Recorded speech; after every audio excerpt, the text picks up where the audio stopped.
నా స్థితిగతులు ఎరిగిన దేవా, ఉద్యోగ నిమిత్తం చేసిన అనేక ప్రయత్నాల్లో ఎటువంటి కార్యం చూడలేకపోయాను దేవా. మరోసారి ఈ ప్రయత్నంలో నాకు తోడుగుండి సహాయం చేయండి.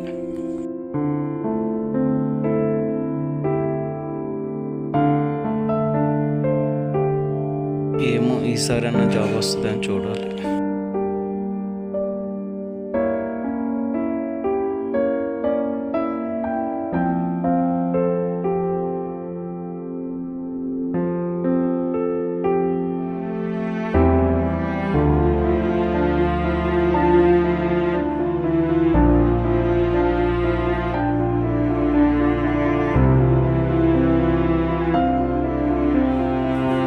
ఏంటి పరిస్థితి వచ్చారు?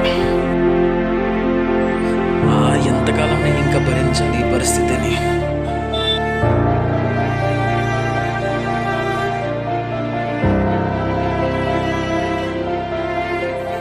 ఏంటో ఇది.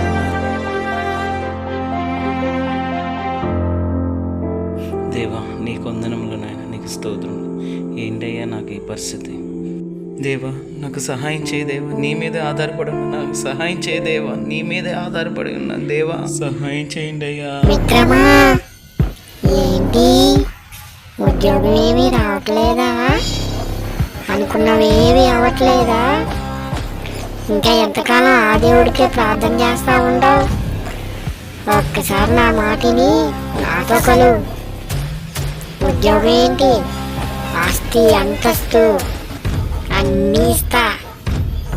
ఒక్కసారి నా దగ్గరికి రా, నాతో కలు. నువ్వు ఎంత ప్రార్థన చేసినా ఆయన దగ్గర నుంచి నీకు ఉపయోగం ఏమి ఉండదు.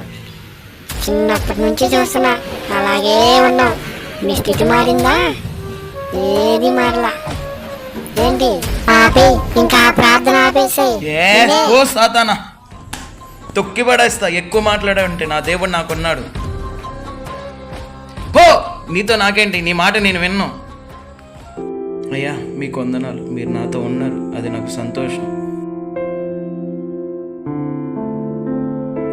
మిత్రమా, అలా వెళ్ళిపోతున్నావేంటి? లోకంలో ఉన్నవన్నీ నీకు ఇస్తా మిత్రమా.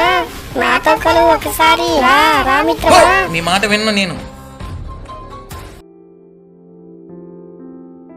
నాకు నా దేవుడు ఉన్నాడు.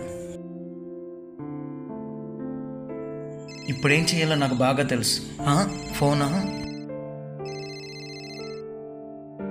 హలో హలో, చెప్పండి, ఎవరండి మాట్లాడేది? నిన్న మీరు మా ఆఫీస్కి ఇంటర్వ్యూకి వచ్చారండి.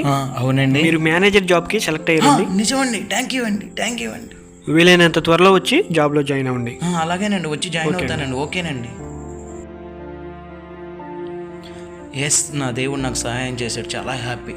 తండ్రి, నీకు వందనాలయ్యా, కృతజ్ఞతలయ్యా, నీకు స్తోత్రమయ్యా.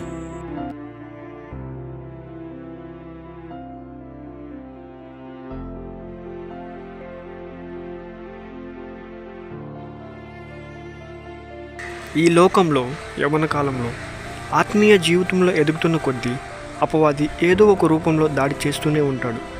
దేవుని వాక్యం మరియు ప్రార్థనలతో నిత్యము అపవాదిని ఎదిరించి విశ్వాసంలో స్థిరపడు మిత్రమా.